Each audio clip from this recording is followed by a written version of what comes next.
When people think of the movie 300, the very first thing that usually comes to mind is a single unforgettable moment. It is the scene where King Leonidas, played by Gerard Butler, stares down at the Persian messenger, takes a step forward, and with incredible force shouts the words, "This is Sparta." Before delivering the legendary kick, that roar became more than just a movie line. It became a piece of pop culture history. People quoted it, turned it into memes, and repeated it for years after the film's release. It was powerful, it was raw, and it perfectly captured the spirit of the Spartan king. But what most fans never realized was that this moment was not as easy as it looked. Behind Butler's thunderous delivery was a man who was completely drained, both physically and mentally. He had been pushed to his absolute limits in training, suffered injuries, and endured endless hours on set. Yet somehow, he managed to summon the strength to deliver that line with such passion that it would echo across movie history. This is where the story of 300 becomes even more fascinating, because it is not just about Spartans fighting Persians. It is about a group of actors, led by Butler, who fought their own battles off-camera, facing exhaustion, pain, and sacrifices that fans rarely got to see. When 300 was released in March 2007, very few people in Hollywood believed it was going to be a hit. Directed by Zack Snyder and based on Frank Miller's graphic novel, the movie didn't follow the usual rules of blockbuster filmmaking. It had no major A-list stars leading the cast. It used a heavily stylized filming method with blue screens and computer effects, and it leaned into a bold visual style that looked more like a comic book painting than a traditional war movie. To many in the industry, this was too risky, too strange, and too far away from mainstream tastes. Some critics even predicted it would fail because audiences wouldn't connect with its unusual storytelling. But what happened was the complete opposite. On its opening weekend, the movie shocked everyone by earning $70 million at the box office, which was more than its $60 million budget in just 3 days. Eventually, it would go on to earn over $456 million worldwide, making it one of the biggest surprises of the decade. Not only did it make money, but it also changed how Hollywood thought about visual storytelling. Suddenly, studios realized that audiences were hungry for fresh styles, daring experiments, and unique ways of showing history. What began as a risky gamble in a Montreal studio ended up rewriting the rules of blockbuster cinema. And at the heart of it all was Gerard Butler, who carried the film on his shoulders in more ways than one. While the movie became famous for its battles and visuals, it also had another effect that no one saw coming. It completely changed the way people thought about fitness. Before 300, most movie stars worked out to look fit, but rarely did their bodies look like living statues carved from stone. When Butler and the rest of the Spartan warriors appeared shirtless on screen, audiences around the world were stunned by their muscular physiques. The Spartan body quickly became a symbol of strength and discipline, and fans everywhere wanted to know how they achieved it. Soon, magazines, trainers, and gyms began promoting something called the 300 workout, a brutal training program that was designed to push the body to its absolute limit. It involved weightlifting, high-intensity circuits, combat-style drills, and even fighting simulations. Articles in GQ and Men's Health covered the routine, and suddenly, thousands of men around the world were trying to copy it. Gyms began offering Spartan-inspired classes, and the fitness industry jumped on the trend. But what people did not know was that behind these impressive physiques were stories of pain, exhaustion, and injuries. For Gerard Butler, especially, the transformation was punishing. He pushed his body so hard that he often ended up hurt, drained, and at times close to collapse. Fans admired the results, but very few understood the hidden suffering that came with it. Gerard Butler and his co-stars did not simply go to the gym a few times a week to get in shape. Their preparation was more like the real training of ancient warriors. They worked with elite trainer Mark Twight at Gym Jones, a place known for its no-nonsense, extreme style of fitness. For nearly 7 months, Butler trained up to 6 hours a day, mixing CrossFit-style workouts with heavy lifting, obstacle courses, and combat practice. He flipped tires, swung kettlebells, carried sandbags, and fought with real weapons to prepare his body not only to look strong but to truly feel like a warrior. The infamous 300 workout became legendary. It included 300 reps of pull-ups, push-ups, deadlifts, box jumps, and other punishing exercises performed without rest. Even Butler admitted that it nearly broke him. He suffered from tendinitis, hip pain, and even a torn rotator cuff. At times, he was so exhausted he could barely lift his arms. Still, he refused to quit. He even practiced meditation, imagining himself as Leonidas, the Spartan king, drawing strength from the warrior mindset.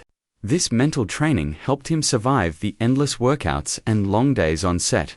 What audiences later saw on screen was not just an actor pretending to be strong. It was a man who had truly lived the physical and mental discipline of a Spartan. The training was only the beginning. Once filming started, Gerard Butler and the cast quickly realized that the real challenge was surviving the set itself. The fights in 300 looked smooth and stylish on screen, but behind the camera, they were a mix of chaos, exhaustion, and constant danger.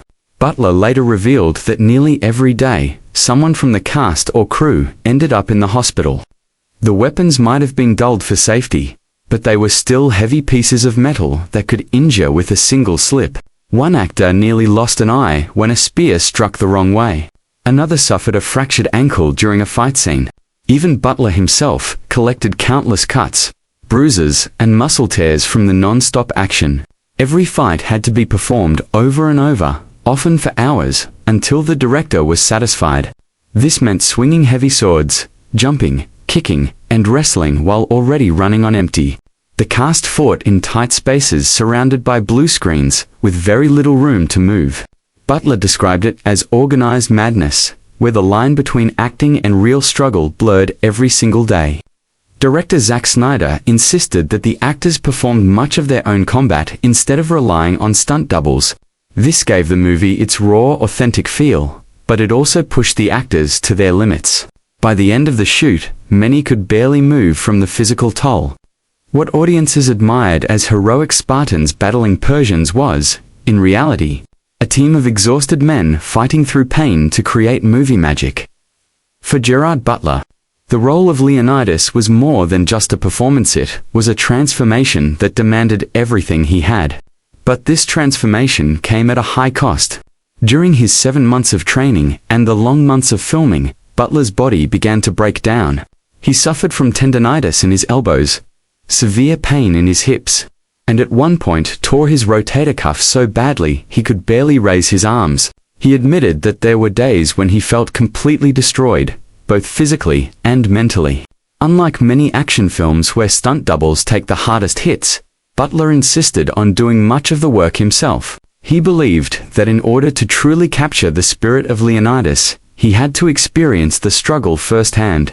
The result was a performance filled with real sweat, scars, and exhaustion. Yet, behind the strong front, he also admitted to moments of he worried that he might not be able to finish the film, or that his body might give out completely. At times, he even felt close to collapse. But Butler's determination was unshakable. He pushed through the pain, believing that the suffering would bring honesty to his role. When fans watch 300 today, they see a king who looks fearless and unstoppable. What they don't see is the actor behind the king, who was constantly battling his own body just to keep going. In many ways, Butler's real-life struggle mirrored Leonidas, a leader who fought to the very end. No matter the cost, beyond Gerard Butler's personal sacrifices, 300 left a permanent mark on Hollywood itself. The movie was not just a hit, it was a revolution in how stories could be told on screen. Before 300, most historical or war films leaned toward realism, with sets, costumes, and traditional cinematography. But Zack Snyder's vision was different. He wanted the film to look like Frank Miller's graphic novel brought to life. Using blue screens, digital backdrops, and painterly colors, Snyder created a visual style that looked like moving artwork. This was something audiences had never seen before, and it became a turning point for blockbuster filmmaking. After the success of 300, many studios began experimenting with similar techniques. Movies like Watchmen, Immortals, and even superhero films borrowed from its stylized approach. The slow-motion battle shots, the hyperreal lighting, and the exaggerated comic book tone became a trend in Hollywood. Even more importantly, 300 showed that audiences were open to something bold and different, which encouraged filmmakers to take risks. Business Insider and other outlets later described it as a landmark moment for visual storytelling. What began as a gamble in a Montreal studio ended up shaping an entire era of filmmaking. And standing at the center of this revolution was Gerard Butler, whose unforgettable performance became forever tied to the film's legacy. Without his dedication and sacrifices, 300 might never have reached the cultural heights it did. After 300 hit theaters, it quickly became more than just a movie.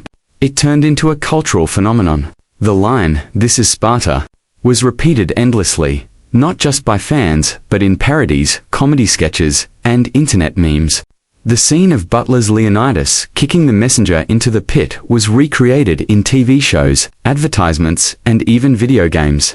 It became one of the most quoted and recognizable moments in modern cinema. Beyond the quotes, the look of the Spartans also influenced pop culture.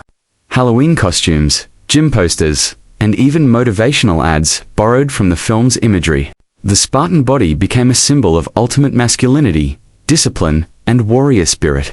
Fans all over the world wanted to feel like Leonidas, not just look like him. The impact spread into sports and training, with many athletes crediting the film as inspiration for pushing their own limits. At the same time, the internet gave the movie a second life. YouTube parodies, memes, and remixes spread the film's influence to audiences who might never have even seen it in theaters. In short, 300 didn't just entertain people, it became part of the global conversation. Gerard Butler, once a relatively unknown actor, suddenly found himself at the center of a pop culture storm. For better or worse, he would always be remembered as the man who shouted, "This is Sparta," and changed the internet forever. Years after the release of 300, Gerard Butler began to open up more about what the film really cost him. In interviews, he admitted that while the movie made his career, it also nearly broke him. The training left his body with lasting damage, and the grueling months on set took a toll on his health. He described moments where he felt overwhelmed, both by the physical pain and the pressure of carrying such a huge film. At the same time, Butler also expressed pride in what he achieved. He explained that every scar, every injury, and every moment of exhaustion was worth it because it gave authenticity to the performance. He wasn't just pretending to be Leonidas, he felt like he had lived part of Leonidas's life. This, he believed, was why audiences connected so deeply with the character. The suffering made the role real. Butler also reflected on how 300 shaped his career. It opened doors to Hollywood blockbusters like Olympus Has Fallen, but it also locked him into the image of a tough action hero. For years, he struggled to break out of that box. Still, he remained grateful, acknowledging that without 300, he might never have become a household name. For fans, these reflections revealed the hidden truth. The glory of Leonidas on screen was built on the pain of the man behind him. Looking back now, almost 2 decades after its release, 300 still holds a unique place in movie history. It is remembered not just as an action film, but as a cultural event that shaped fitness, pop culture, and Hollywood storytelling. Gerard Butler's performance remains one of the most iconic in modern cinema, a role that defined his